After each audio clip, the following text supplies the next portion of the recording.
Assalamualaikum warahmatullahi wabarakatuh.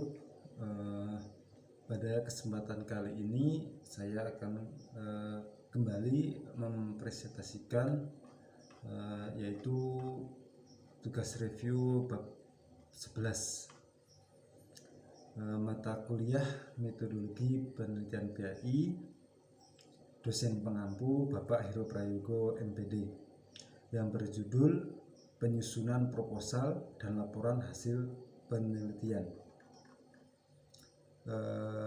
Bagian abstrak yaitu proposal dan laporan hasil penelitian merupakan dua dokumen penting dalam proses penelitian.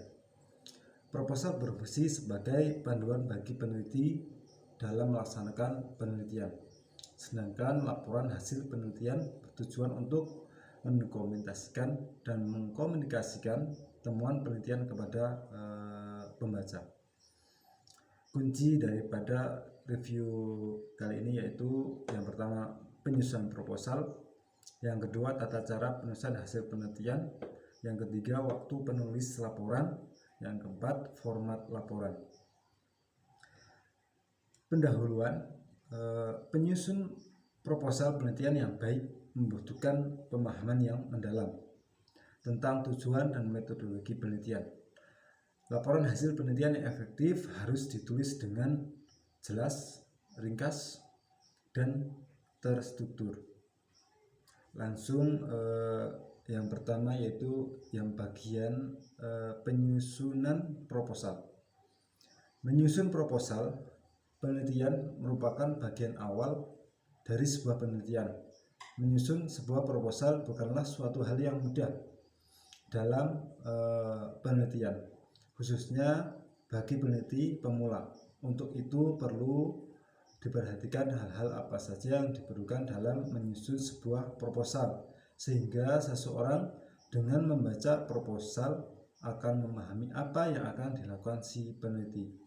Apabila melihat dan pembahasan-pembahasan sebelumnya, khususnya yang berkaitan dengan langkah-langkah yang dilakukan dalam sebuah penelitian, maka sebagian besar langkah-langkah dalam penelitian tersebut sudah harus dikemukakan dalam penulisan proposal. Dilihat dari kepentingannya, penulisan sebuah proposal dapat dikelompokkan menjadi dua macam, yakni yang pertama proposal untuk kepentingan khusus, dan yang kedua yang bersifat umum. Yang dimaksud dengan proposal untuk kepentingan khusus, ini yang pertama ya, yaitu adalah proposal yang ditulis untuk kepentingan studi yang merupakan salah satu tugas pokok seorang mahasiswa dalam menyelesaikan studinya, baik pada jenjang strata 1 atau S1, strata 2, S2 atau tesis, yang disebut tesis ya, atau yang ketiga S3 yaitu disertasi. Proposal tersebut adalah merupakan sebagian paling tidak separuh dari penulisan skripsi, tesis, atau disertasi secara keseluruhan. Secara rinci, format proposal penelitian kualitatif tersebut dapat disajikan sebagai berikut. Yang pertama itu bab 1, pendahuluan, yang mencakup latar belakang masalah, perumusan masalah atau pertanyaan penelitian, lalu tujuan dan kegunaan penelitian. Lalu yang bab kedua, landasan teori dan kerangka berpikir, yang terdiri dari 1. Landasan teori, ada juga yang menyebutnya kerangka teori, tinjauan teoritis atau tinjauan pustaka. Lalu yang kedua, kerangka berpikir. Lalu yang ketiga, penelitian yang relevan atau penelitian terdahulu. Lalu yang bab ketiga, metodologi penelitian, yang meliputi yang pertama yaitu sasaran, waktu, dan lokasi penelitian. Yang kedua, metode penelitian yang digunakan. Yang ketiga, instrumen penelitian. Yang keempat, teknik pengumpulan. Yang kelima, teknik analisis data. Nah, lalu yang kedua atau yang B, yaitu tata cara penulisan hasil penelitian. Laporan suatu penelitian harus memuat berbagai aspek yang dapat memberikan gambaran kepada pembaca tentang seluruh kegiatan penelitian, mulai dari persiapan sampai kepada penarikan kesimpulan. Di dalam penulis laporan hasil penelitian, kita seperti sedang bercerita agar apa yang diceritakan dapat dipahami dengan mudah oleh pembaca. Maka penulisannya harus memperhatikan kaidah-kaidah atau ketentuan-ketentuan dalam penulisan karya tulis ilmiah, karena penelitian merupakan suatu kerja ilmiah. Lanjut yang ketiga atau C ya, waktu menulis laporan. Sebelum memulai pada tahap penulisan laporan hasil penelitian, terlebih dahulu peneliti akan menyusun kerangka penulisan laporannya. Hal ini dimaksudkan untuk memudahkan peneliti sendiri dalam melakukan penulisan laporan penelitiannya. Dengan kata lain, adanya kerangka penulisan, maka peneliti akan mudah dalam menyusun laporan penelitiannya. Selanjutnya ada yang data yang telah diolah dan dianalisis serta ditarik kesimpulannya, dipilah-pilah sesuai dengan materi yang tertuang dalam kerangka penulisan laporan. Lebih baik data yang telah dipilah-pilah tersebut dimasukkan ke dalam sebuah stok map yang berbeda berdasarkan bab-babnya. Baru setelah itu peneliti menulis laporan penelitiannya dalam bentuk narasi. Lanjut ke yang D atau yang keempat, yaitu format laporan.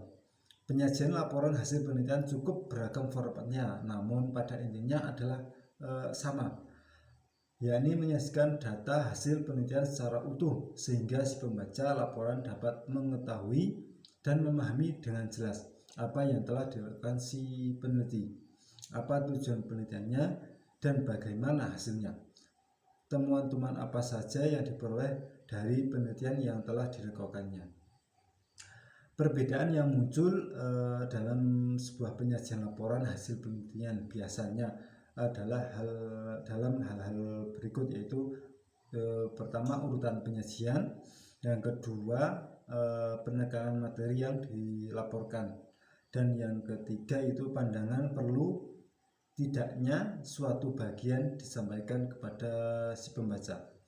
Namun pada umumnya laporan hasil penelitian atau penulisan karya tulis ilmiah itu terdiri atas yang pertama bagian pendahuluan, meliputi halaman judul, kata pengantar, daftar isi, daftar tabel misal ada, daftar gambar, ilustrasi atau diagram misal ada. Lalu yang kedua bagian inti laporan, yaitu bab 1 pendahuluan yang meliputi latar belakang masalah, identifikasi masalah, pembatasan masalah, perumusan masalah, tujuan dan kegunaan penelitian. Yang bab kedua tinjauan pustaka dan kerangka berpikir, meliputi teori yang mendasari kerangka berpikir, penelitian yang relevan. Yang keempat hipotesis penelitian.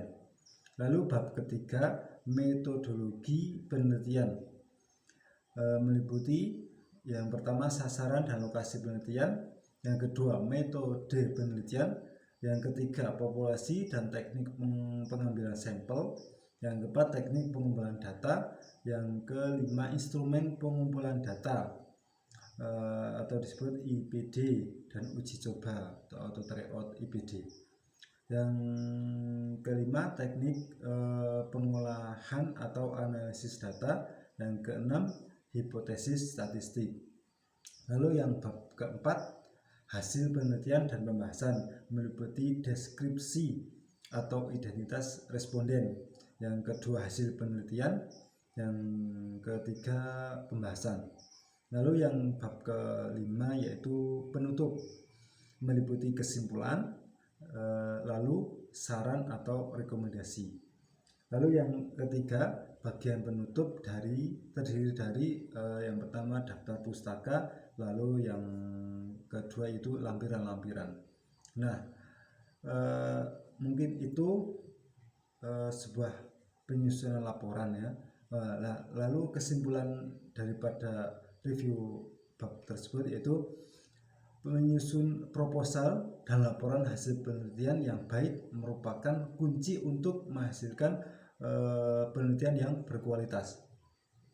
Dengan mengikuti pedoman yang diberikan dalam abstrak ini, peneliti dapat meningkatkan peluang mereka untuk menghasilkan penelitian yang bermanfaat dan berdampak. Nah, ini yang mungkin yang dapat saya jelaskan dan yang saya sampaikan. Mudah-mudahan ada manfaatnya. Mungkin ini cukup pada kesempatan kali ini. Cukup sekian, saya akhiri. Wassalamualaikum warahmatullahi wabarakatuh.